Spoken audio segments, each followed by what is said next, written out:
The iLLANOiZE app is available now on Apple and Google Play Store. Download the app, get the latest news, stream our podcasts, watch interviews, and listen to iLLANOiZE Radio live. Download the app right now. You're tuned in to iLLANOiZE Radio, Chicago's most valuable radio show. And as always, we bring you guys the illest guests from around the city and globe. And today we got JDBuysHouses in the building. He like, yeah, what up? Man, let your gold shine, man. You don't tuck your chains. You in a safe environment. Man, drop your chains, man. Let's see what people buying houses look like. Let's see what the buying houses game look like. You gotta motivate them. You gotta motivate them to show you. Look, this is what you get when you doing. Out here just trying to stay corona free and praise up. All it is. Ain't really nothing to it. Just group realty. A little bit of realty. How you been, my brother? Solid. I mean, bro, we just, me and you just came from out of town. Definitely. I had a little extended stay because couldn't get to the airport on time. So I'm all right, bro. I was worried about you too. I was worried about me too when I couldn't find my passport. So, bro, you bust down the whole luggage in the airport. I'm like, yo, what the hell? I got a little interesting. Then we doubled back and booked another flight, and we ended up getting there too late, so that extended our stay out of town another day. But we had a good time. You back in Las Vegas? Was nice. It was nice. It was all right, bro. It was all right. I was y'all was just in Vegas together. Yeah, we went together. Celebrate my lady birthday. Happy birthday, Eb. You know, belated. You know, now, with Corona taking place and you being in the real estate industry, for sure, how has everything taken a toll on the real estate business? Well, especially like for us in our community, in our peer group or whatever, quite the opposite of what you would assume. You would assume that it'd be messed up and, you know what I'm saying, nobody really selling no houses and it'd just be slower. Quite the opposite. Because there's a shortage of quality housing Southside, Westside of Chicago. It's actually lit, like including for myself. I'm selling a house right now, other deals that I'm working on. In short, like it's lit. You would think that like it's kind of like slowed down or whatever, but it's if you have a quality house for sale in the South Side, West Side of Chicago, it's gonna be a bidding war. It's Black Friday. It's like a shoot. Like every new house that comes on the market is like a shoe release. Damn, it's like a Jordan release. It's a line out there. It's the opposite of what you would naturally think. And I promise you, I would think that it would deplete. Everything would go down. I thought the same thing too. So is the process still the same? People still need. Is the process of acquiring the house and getting the house the same? Pretty much, bro. Like on just a straight up, okay, get approved for a mortgage, link up with a realtor, go looking for a house. It's pretty much it's exactly the same. And like I said, you would think that like, stuff would just be slower or, you know what I'm saying, it'd be like harder to sell something, right. Or like you buying a house, you could kind of rake a seller, you could kind of get them for a little bit more, but no, it's quite the opposite. Okay. On the sales side. Now, before we get, dive deep into much needed information, gotta ask you, what led you into buying houses? Right on. I've been around it my whole life, bro.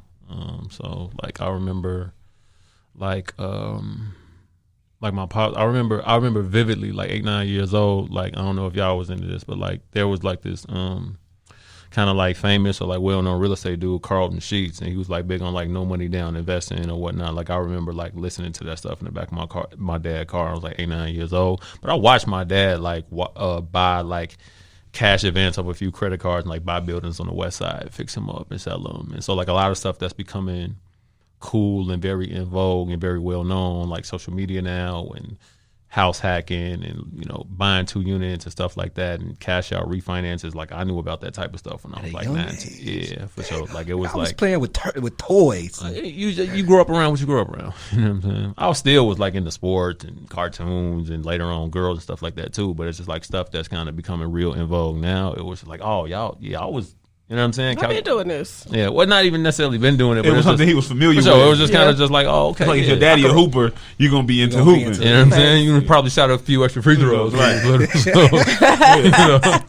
Yeah, shout out to OG, entrepreneur. True, and it bled into you. Yeah. I mean, what else did you learn from Pops and take from him? I mean, like I said, just on the flip side of that, interestingly enough, although it was, straight up like being around that, it was never, you know, in my own progression, it was never like, here, son, you're going to take over the family business. So it was a lot of things that I kind of, quote unquote, like jumped off the porch with my own dealings or whatever. It was a lot of stuff that I learned trial and error, like on my own. So it was even like when I really first started getting busy, it'd be me going out into the world doing whatever I'm doing and then coming back to the crib. And then now conversation wise, me and my parents could relate on that level, but it was very little hand holding, you know what I'm saying? So I throw that out there, not necessarily as like a slight to my parents, but just on some like, if anybody kind of want to get involved in that, I don't want to intimidate nobody on some like, oh man, dude started when he was young, so I don't got no chance. Nah, it was quite the opposite for me. I had to figure out a lot on the fly on my own. So anybody trying to get busy, don't think that you have to be a lifer in this. I'm happy to hear you say that. You know, you ain't getting no helping hand. You had to literally go in and get it. Yeah, you know, my parents was cool, you know, whatever. Like, I think, you know, just part of my upbringing, just to divert a little bit, was like, I didn't really grow up in like the strictest environment. You know, I joke with people all the time that like, if I wanted to run off and join the circus, I'm not sure my mom would have stopped me. You see what I'm saying? I just happened to be around this and fall into this. You see what I'm saying? So, that being said, like, it ain't, you know, again, not to slight them, like, oh yeah, my parents never did nothing for me, but it was just like, it wasn't no, again, like I said, as an encouraging thing, it don't have to be, oh man, if I didn't grow up in this and I can't get busy. Like, nah, even if you're 25, 26 and you're trying to figure something out on the apartment side instead of maybe, you know what I'm saying? Like, don't think that like you would just have to be super in this to, you know what I'm saying, make you a move now. What intrigued you into jumping into it? Because most people have been like, my mom's and dad doing this, I'm going to go over here and do this. Facts, bro. I mean, you know, like the analogy we just made. Like, if you see that now, the kid now, that's making an impression on you. You know what I'm saying? So just that natural curiosity. And as I said, just, you know, growing up as a young man, of course you're going to get into sports, you're going to get into girls, you're going to get into this. But it's like, all right, now we're going to try to figure out. You could have been a producer, music rapper, anything. You could have, you know what I mean? I'm glad you said that, bro. Like, and me and Biko talk about this all the time. My undergraduate degree is actually in filmmaking and multimedia. That's dope. Wow. You know what I'm saying? So right on the head with a hammer with that. But I just kept getting drawn back to this. You know what I'm saying? Or like even still trying to play sports, bro. Like I was like taking classes, trying to play ball, and like I like lead class. I've left class, or I've like left practice before to like go paint a crib like out south. You know what I'm saying? So it's just like, you know, it's just, you know, in them late teens, early 20s, now you trying to figure out, all right, am I gonna go hard at this? Okay, all right, not finna make the league. Okay, that's over with. Probably not gonna be a rapper. All right, narrow down. This is right. The filmmaking thing is cool, but like I actually like getting paid. Oh, okay, this is how I could like turn the crib in 30 days and then like get a profit from this. Okay, I'm gonna keep rocking with this and see how this goes. Let me get this bread. So it's just like, you know, when you start when them roles start splitting in like 19, 20, it's like, all right, what I'm gonna really rock with. Facts. Now, speaking on the filming, you know, that was a career you was in. You still utilize what you've learned from filming because you put that towards your social media. You know what I'm saying? For those that may not know, you know, you fully produce a lot of the content on your social media about buying houses and, you know, just striking attention. So how has that been for you with the social media aspect of things? It's been fun to tap back into that side of the brain. You know what I'm saying? Because, you know, like our age, our generation, and we on social media and we own a lot of visual platforms. So now just being just real A-type in numbers and businesses and loans, and I done been so entrenched in being able to calculate a 10.5% loan on this, on that, and these terms so long that it's cool to be able to tap back into like them angles and all right, let's get a drop right here and then let's, you know, get some graphics right here and then let's do with this. It's been cool, to answer your question, it's been fun to be able to tap back into that while still doing something that's going to lead to me getting paid. So I could put together like a real cool like video for Instagram that's going to lead to me maybe a couple consultation calls, maybe another service, or maybe somebody purchasing my ebook. You know what I'm saying? So it's cool to use like them filmmaking skills and that creative side of the brain that's going to an hour later lead to some bread. You know what I'm saying? So, plus it makes it fun. It sounds fun. Sure. Yeah, for sure. Like I'm dope at this. I could do this and this. They don't even know. You know what I'm saying? So it's been cool to be able to merge them worlds and now get back into a bag where like I could get to creatively brainstorming some, you know what I'm saying, play around with that and scratch that itch. And then including things that I got coming up on certain things that I want to push out content-wise to just really just make things more digestible for our peer group and our, you know, our culture. But like I said, it's fun to be able to, you know, kind of mess around and be like, all right, play with some angles, play with some music, and still make it relatable. And you know what I'm saying? So it's good to be able to merge them two things. How that back end been for you, on the revenue side for social, through social media at least? Lovely. He like me. You see the shade. Okay. I mean, it's all right. Look, Man. you saw me in Vegas. You saw me in Vegas. I mean, bro, you seen it. I mean, you Yeah. seen the room. We seen it, Yep, bro. We the was room all right. was- We was all nice. right. The ill thing is, bro, it's like a year ago. I tell people this all the time. Like a year ago, I didn't even really care much for social media, and then I just realized how much money I was missing out on. So I'm like, okay, let me put some information out there, and then you just, then that creative side tap back in, and then me, bro, like I be kind of like remembering a lot of stuff as I get to talking. So it's like, oh yeah, I could give them this story, I could give them that story. Oh, okay, I could talk to them about this and break it down in ways that they'll understand. And then next thing you know, now you just like, all right, content just coming. So. And then, then you get an overwhelming response from you putting out stuff and people rocking with you. So now it's like, okay, well, let's book some consultations. You know what I'm saying? So now this is the price for the consultation. Then I'm getting 2-3 of them booked tonight. Then I got some other services that's available for people that kind of want to lead them in a direction. They want to get some things together. So, okay. So to answer the question on the revenue, how it's been treating me, social media, if not taught me, really reaffirmed to me that, like, it's a lot of people in the world. It's a lot of, and I'm gonna end that on this. My homie Byron Sellers, mobile homie lead investors, gives me the simplest statements at all times, and they really stick with me. And one thing that I've learned, and it's just really been reaffirmed to me, is like information is the new crack, right? So now people will pay for information. People want an ebook. People want a consultation. People want them instructions that's going to lead them to the next thing that they're trying to do, including me. I buy ebooks and courses and stuff all the time. So how it's been treating me, quite all right. Make sure to check out the Ill List playlist, in which we provide you with the latest tracks we play live on our show. Head over to Spotify and search iLLANOiZE Radio to follow our playlist, as well as follow our podcast. Now let's get back to the show. Yo, what's up? It's your girl, Pretty Right, and you just tuned back into another super dope episode of iLLANOiZE Radio, darling. Make sure you hit that subscribe button, and I know I just switched my accents up, and you're probably like, what the but just hit the subscribe button and that bell, and you'll just find out more. That's all I need you to do. So we're sitting here with JDBuysHouses. How are you today? Fine, how are you? Pretty Okay, right. So I let them dominate that last part of the conversation because y'all have history. Y'all see y'all friends. Y'all was kicking it and shit. I wasn't invited. I ain't getting no canes today. Planes flying. And I every was day. locked out the office, so I'm a little bit salty, like Laurie's. But anyway, so I really want to know, just listening to you talk, for someone who doesn't own a home, I'm still renting, but I do want to own a home very soon. So, like, for all, like, first-time home buyers, what are 3 tips that you would suggest, like, for any first-time home buyers? 3 tips. Get your credit together. File them taxes. Get your credit together. I'd have to think of a third one, but it's really say you a few dollars. Get your credit together. Say you a few dollars. Make sure them taxes are filed. And when I say a few dollars, because you can get into something at 3.5% down. So like $150,000 house, decent little house out south, out west, something like that. You could get in for like somewhere around like $5,000. You know what I'm saying? So say you a few dollars. Say you a few dollars, get your credit together. You don't got to be perfect, but you could get into something. You want to be at least maybe like $650 on the credit side. And just make sure them taxes filed. If you got a job, obviously. Now, what's the significance of filing taxes just for your income? Or just like I don't know. I'm just curious. Like, No, for what's sure. the significance of having your taxes like really together for buying a house? Okay. Because you have to, when you're going to get a mortgage, you are taking a loan. So you got to show that you make income so that the bank feel comfortable giving you a loan. So it's like, okay, if you got a job, then you got a W-2. You got a W-2, so you're going to be straight on that job, taking care of that, taking the W-2 out, just file your taxes, H&R Block, maybe your homegirl doing your taxes, cool. If you self-employed, you probably going to have to learn the hard way, like I did a couple years ago, that you like can't just make the money and not file it. You got to file some taxes, and then you got to pay self-employment tax, and you can't. This tip number 3A, we can call it 4. If you self-employed, don't write everything off. I know everybody don't want to get killed in taxes, but then when you write every single thing off, then what you doing is you showing that you ain't made no money. And if you showing you ain't made no money, ain't nobody gonna want to loan you no money because you ain't made no money.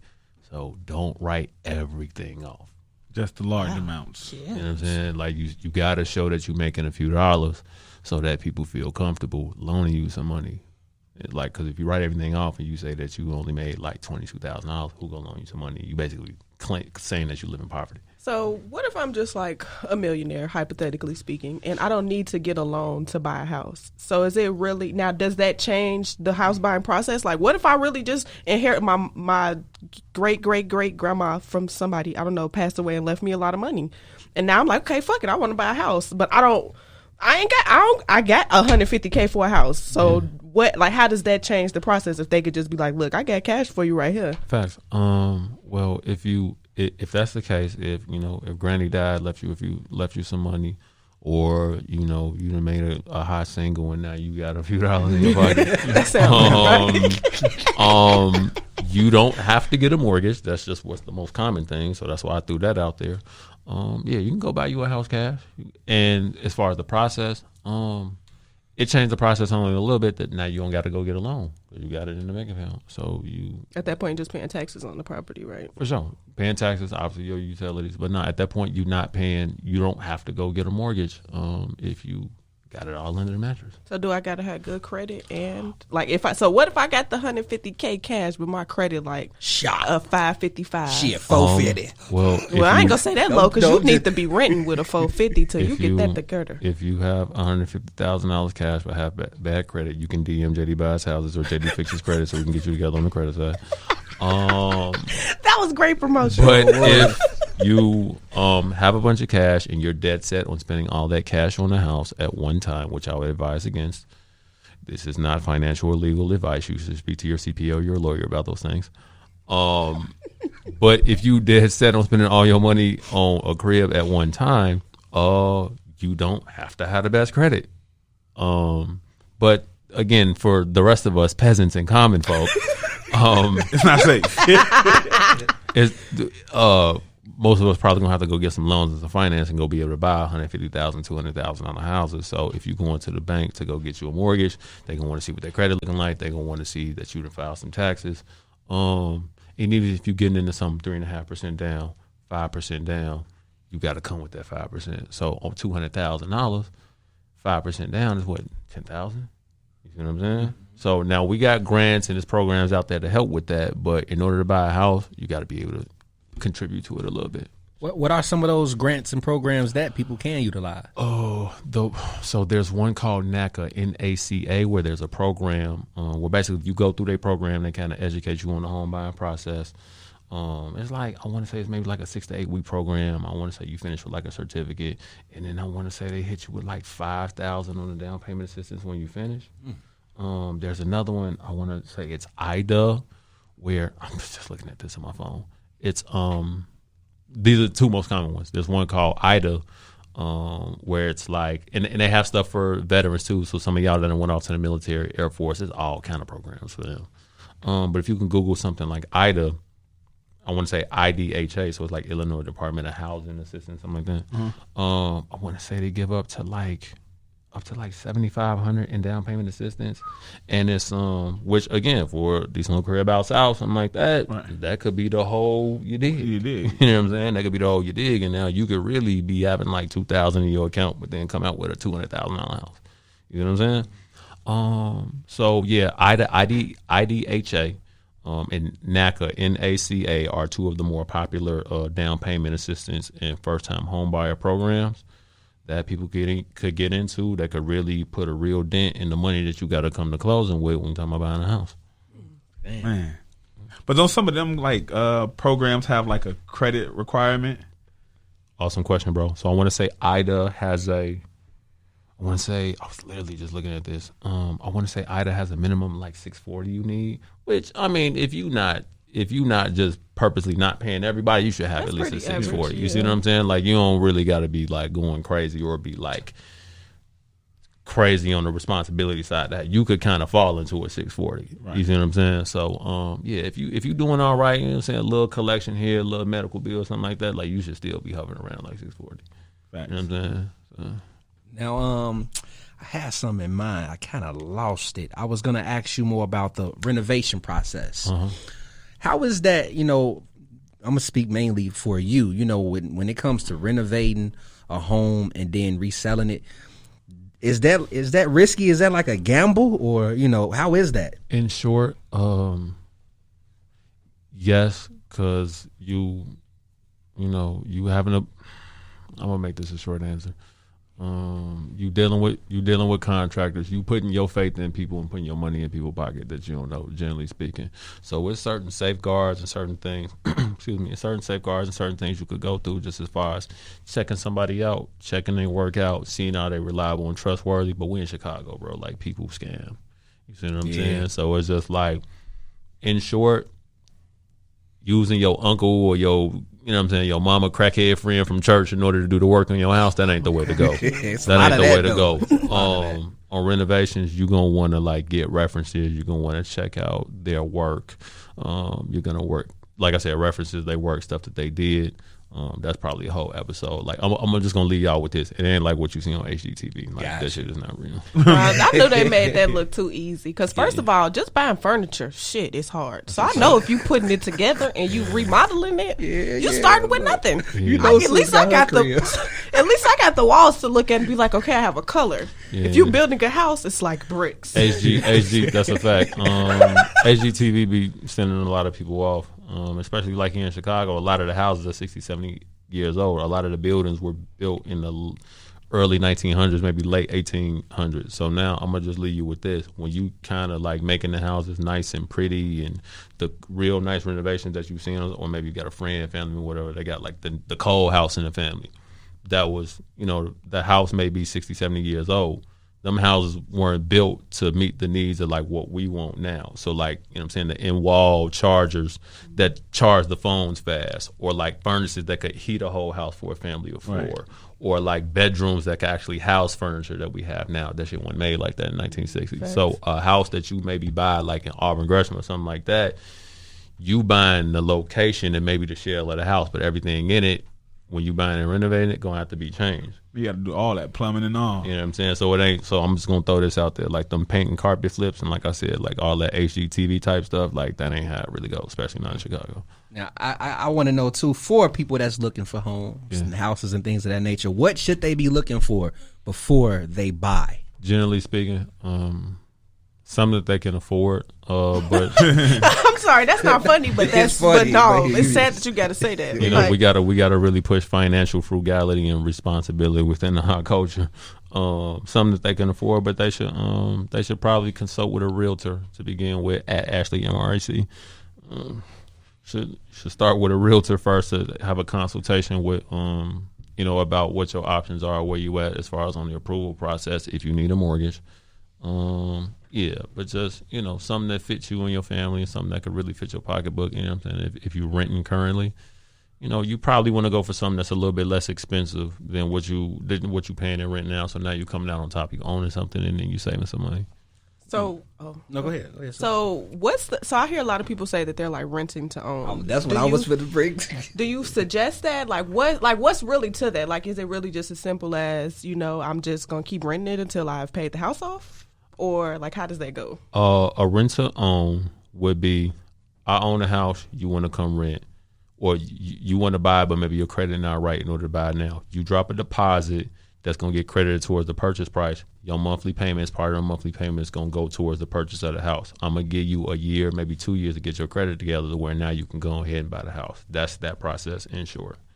Wow. So kind of like buying a house on the renter center side, on the layaway side. But that seems like kind of that's the best. That's the dope way to put it. I was about to say, is that a common route that you find? Like, since you're in real estate, is that a common route that most people go through? Relatively common. It probably take a certain kind of seller to even want to engage in that, because a lot of people just want their money right now. And it take a certain type of buyer because usually it come with like a little bit of a deposit, whereas like, you got your price to just get into an apartment or a house now, but if you want to get into a rent to own, it's going to come with a little bit of a premium. You know what I'm saying? And then it take you being on that extra level of responsibility to be like, all right, I'm working towards something instead of I'm just renting a crib. Right. You know what I'm saying? So Make sure to check out the iLLANOiZE playlist, in which we provide you with the latest tracks we play live on our show. Head over to Spotify and search iLLANOiZE Radio to follow our playlist, as well as follow our podcast. Now let's get back to the show. Feel free to download that iLLANOiZE app. Of course, you can head over to your preferred podcast platform and subscribe. Search Illinois Radio. We're there. And we got JD Buys Houses in the building. Hi, everybody. Now, I heard you say earlier ebook. So you got an ebook out. I mean, break down your ebook. Also, let people know how they can get your ebook. Right on, bro. I constantly post about deals that I've done. And deals that I've completed. And, just on some motivational thing, like trying to kind of post like some of the checks and just how you could kind of make some money in real estate without having to have a license, without having to have great credit or a lot of money. So I constantly get DMs and do consultations on, what moves people should make.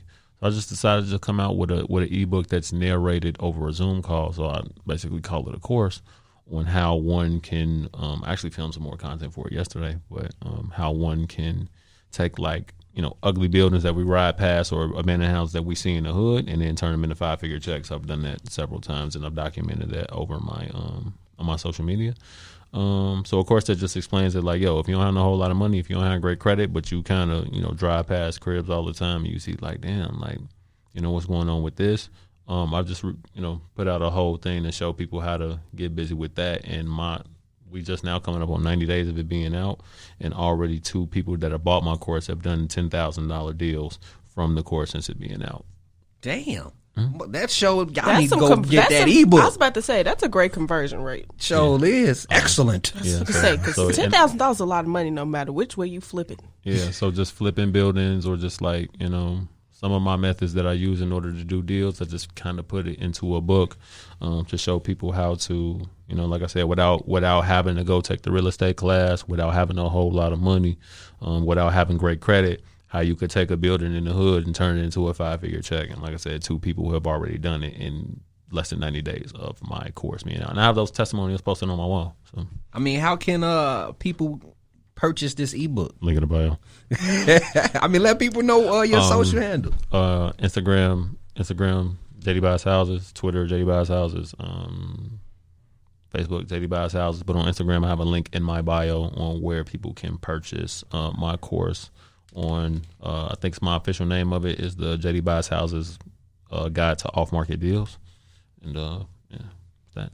Damn, I got a question. So, do you dabble into commercial real estate, or is it all residential? Or awesome question. 2-part answer.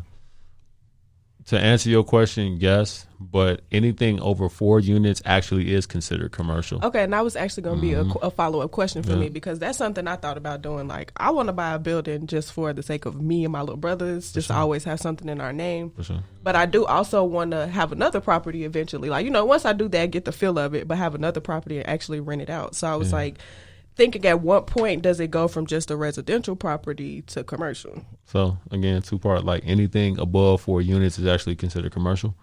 But I know it, in the traditional sense of like that question, some obviously like with a storefront or something like with like a restaurant or even just some office space attached to it.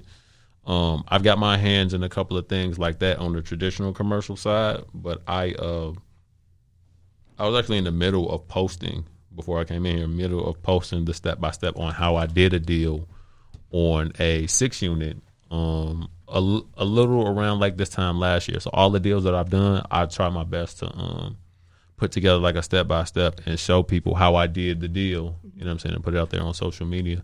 But yeah, I've done like some 6 and 8 unit stuff, and I actually, this time last year, went to a conference on how to. So I mainly dabble in residential. But like my mind and spirit right now is in like apartment unit syndication. So I done learned how to like how them like 100-unit apartment building deals get put together, and how the ownership and how the money get put together. Like that might be the next step for me. That's cool. Yeah. That's cool. Interesting. Wow. So like my thing with residential and commercial properties too, like would you ever go into like being a landlord? Because I hear some people that are just like, like I mean I just say I want to own a building, but I'm like, do I want to be somebody's landlord? Because if you don't pay my money, it's gonna be some problems. What were you gonna say? Better have my money. Would I ever go into being a landlord? I get we're a little bit too late on that because I actually own a few rental properties now. So it's been. Well, what are some of the adversities you faced being a landlord during the pandemic? How much time you got? We might need another episode. During the pandemic specifically. Shout out JB Pritzker. Shout out JB Pritzker, who might get stolen on if I ever see you in real life. Would I ever be a landlord? Landlord, yes. Guilty. Already am. What are some of the pitfalls that I've experienced as a landlord just in the pandemic? In all seriousness, one of the biggest things is the fact that all evictions in the state of Illinois have been halted, have been on freeze since March 21st, and every other month you all's lovely governor keeps giving extensions to that. So anybody who hasn't paid their rent right now, or anybody who hasn't paid their rent, has not been forced to do so, nor has it been allowed for them to be evicted since March. So we got the extension when we was out in Vegas, when we was leaving the wax museum, that the last extension was supposed to expire on the 22nd. I just got the news right when we walked out the they extended it for the state of Illinois to the end of September, and for the city proper, for the city of Chicago, until November. So it's a lot of people who haven't paid rent in months in the city of Chicago. It's a lot of angry landlords. So when it comes down to that, then, because now I'm curious, like, how does that affect you as a landlord? Like, I know, like, now you're not getting money, but what does that mean in regards to you owning your building? Is that now I'm risking losing my residential property because my residents can't pay? So, like, how does that affect you now? For me personally, pretty much all of my tenants are paying. I have one problem tenant, actually in my nicest house. I have one problem tenant right now who I actually got the eviction papers for him at the end of February. The eviction process in Cook County takes 4 to 6 weeks. So I got the paperwork the end of February, and then the state shut down evictions maybe like 3 weeks after that. Mm-hmm. So I'm 7 going on 8 months not getting paid any rent at my nicest house. But everybody else paying. So if you like, at that point, then that's when you start strategy wise. That's when you start assessing. Okay, am I gonna go Section 8? Am I just gonna go cash pay? Am I gonna go? So that's probably a whole episode within itself. I was about to say, because that sounds like I'm gonna ask you a million different questions. But we can push up shop game offline. But how's it affecting me? I'm all right, but it's a lot of people. It's a lot of people that are very upset with the mayor and the governor right now. So are these people at risk of losing their rental properties because of that? I guess that's what I'm asking. Is like, for the landlords in the city, like, what does it really do for them? Like, how has it negatively affected them? So everything you just said. Okay. Beyond just the money side, I read an article recently where it's like, especially in maybe like some of your more like rougher neighborhoods, it's almost like an element of lawlessness where it's just like people who know they can't get evicted. Never mind the money side. It's like, oh, okay. I'm finna do anything because y'all can't evict. We not taking no trash out. We finna move man and them in. We finna move dogs in. You see what I'm saying? Because you can't. Never mind the money. We can't be evicted. So now anything goes. So now let's just think of some neighborhoods, or maybe some people, whatever the case may be, like. That'll take it there. Where it's just like, now pour on the extra gas of you can't be evicted. Think about all the stuff that was going on at people's cribs and apartments when there was actual penalty involved. Right. Now there's no rules. You see what I'm saying? Now that makes more sense. You see what I'm saying? Yeah. And on top of that, and you're not getting paid. So it's like a big slap in the face. Of just like, you know what I'm saying? So imagine you done put your money into this property. You said you've invested. You've made a very big investment. You have to watch somebody just like, and then like tear it apart in a way too. And now you can't call the police. You can't go downtown to file no eviction papers. And then you got dude getting on camera every month saying, matter of fact, let's give him another 60 days. So have they like thought about any type of resolution? Like what they gonna do at 2020? Like at the end of the year, like, all right, all your 7 months past rent is due, but we only gave y'all $1,200 stimulus. There's like, but I hate to throw that out there, but like, I'm just really curious because like I've kind of been keeping up with that a little bit. As well, just about how they keep, extending the eviction. So what they gonna do? Like, how long they gonna keep extending it before? I just don't get it. Well, as far as I know now, this latest extension is to get there. There have been some like some rental assistance programs that's been rolled out, in my opinion, they kind of fool because it's kind of like kicking the can down the road. So there's like some rental assistance programs that's been set up that I guess its latest extension is to give more time to like get people set up in those. So like I ain't gonna kill y'all, I ain't gonna bore y'all to death with the numbers, but they done threw some numbers out there to kind of like put a dent in what the problem is. But like now what is this, August, yeah. so we March, April, May, June, July, this is 6 months September. Going into 7. We 7 months, or probably a lot of people with 7-8 months into not paying rent. And the numbers that they tossing out there on these, and y'all can look this up like articles or whatever, the numbers that they tossing out there as far as like what they're gonna give people as far as rental assistance is really just gonna put a dent in what most people probably owe. You see what I'm saying? So I think the magic number is maybe like 5,000, but then it also come with some conditions where it's just like, oh, but if you accept the money from that person, then you have to like promise not to evict them for the rest of the year or something like that. So it comes with stipulations. So like, okay, if somebody this month, 6 going on 7, let's say your rent is $1,000 a month, which you is talking nowhere. about only giving me $5,000. So I'm still short, and I have to promise to not evict this person that's already probably done everything to make me want to kill him in these last 7 months. You see what I'm saying? Right. So it's just like we just really just kicking the can down the road at that point, in my opinion. So what is it doing to landlords now? It's pissing a lot of people off. Yeah, y'all losing edges. You got any more? Look, I feel bad for y'all. I'm sorry. Yeah. I pay my rent though. Same. Hey, we were great tenants. Oh, yeah. Y'all landlords probably love y'all. Oh yeah, definitely. But I'm trying to become one myself. So that's why I'm over here taking notes. I'm trying to have a bit. I mean, that's one thing I was going to ask you before we get into consultation. Is it best for a person to buy a building opposed to a house? Awesome question, bro. Especially because of social media like Instagram that have made everybody feel like if you ain't buying a 4-unit, then you ain't doing nothing. Who was I just having this conversation with? I'm just gonna put this out there. Just on the getting in the real estate side, getting in the renovation, trying to do your little HGTV thing. I'm just gonna say this: a regular, boring ranch house is gonna be the hardest thing in the world to somebody who's never done it before.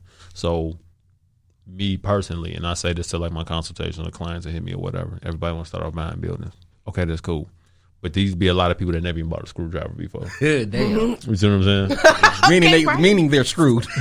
So it's just like, you know what it is, just to wrap that up. Like when you learn how to ride a bike, you learn with training wheels. When you learn how to swim, you start off from the 3-foot end. So you telling somebody, so people trying to jump out there to go do a 3-unit or a 4-unit is like trying to learn how to swim in a 15-foot pool. You know what I mean? That shit is already hard enough on the other end. So now you gon', you know what I'm saying? And without a life jacket, like in my opinion, start with something boring. Start something because that's gonna be a project within itself, and you gonna learn a lot going in and out of Home Depot, going in and out of Menards.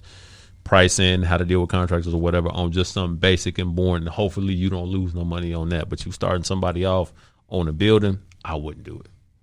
Gotcha. I feel like that's hard to do for your first time around. Yeah. I would feel it's hard to do it for your third or fourth time around. Yeah, you know what I'm saying? That takes time. But Instagram done tricked a lot of people into think, oh yeah, I'm gonna start off with a 3-unit or a 4-unit. All right, good luck. Let me know how it goes. I mean, let's jump into consultation before we end things. So. Break down what your consultation has in store for people that, want to book you and learn more on things, and also let people know how they can contact you and get consultated. Because I know people will go crazy in your DMs. Yeah, them DMs are something else. People sit you with questions this long. And I just look at that and I just, like, the questions be this long. I'm just like, bro. Whether it be like on the investment side or whether it be like on the first time home buyer side, I'd like to think that I got a decent amount of little knowledge. So now we just we can, get together one-on-one via Zoom call. I'll record all the calls so that when it's done, I'm able to send you a link. You could download it. Ever since high school, I never took notes, and not even on some like Hove, like I'm cocky on writing nothing down. It's just more so like being engaging.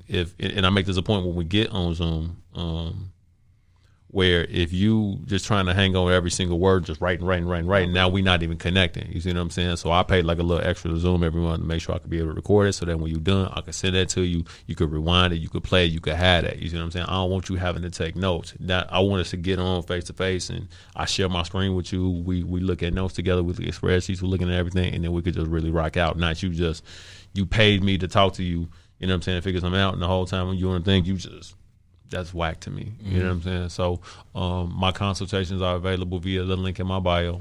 Again, I'm JDBuysHouses on Instagram. And I do 30-minute calls, 1-hour calls. I record them over Zoom. And we just get on there, we rock out, we talk about anything that you want, and then I just kind of just point you in the right direction, what you're trying to do, whether you're trying to buy a house, whether you're trying to get into investing, whether you're trying to get into investing without having no money. We figure out some credit cards, lines of credit, whatever the case may be. We put you a plan together for you to get rocking and get busy. It's just pretty much that. Again, let people know where they can find you yet again. Twitter, JDBuysHouses, Instagram, JDBuysHouses, Facebook, JDBuysHouses, and probably on a banner sign in a neighborhood near you, JDBuysHouses, 708-397-6464. Please don't call me with that humbug. I hear that. Hey, he just gave you his number. Not with the humbug. I appreciate you stopping by, Of course, giving everybody game on how to properly go about real estate and buying homes and houses and apartment buildings and Free game daily. We about to turn it up for the millennials, man. South side, west side. Like I'm about to put out a lot more content and just really just do walkthroughs and just above anything, just show that it's attainable. You know what I'm saying? Within our peer group, our age group, like we think that buying a house is like, which it is a big deal. Like it's ancient. But as beyond ancient, we think it's a way bigger deal and hurdle than what it is. You see what I'm saying? So I really kind of want to kind of carry the flag on normalizing like young black millennial home ownership. You know what I'm saying? Like it ain't more accessible than it's very much so. Like the bar is not as high as what people think, especially like the term that get tossed out there. It's like, oh, a whole house. Because we think every house is like a palace with a like, bro, they make white picket fence. You see what I'm saying? Like it's intimidating, right? Yeah. But y'all live in a crib now. You see what I'm saying? Like a whole house is just like, bro, they make 1,200 square foot homes.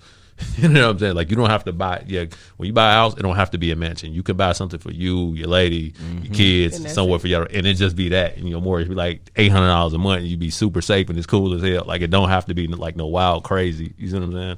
So I just kind of want to just reaffirm that constantly, and just just fellowship with my people. Hey, make a few dollars in the process, of course. I hear that. Hey, I appreciate you stopping by, dropping some much needed game.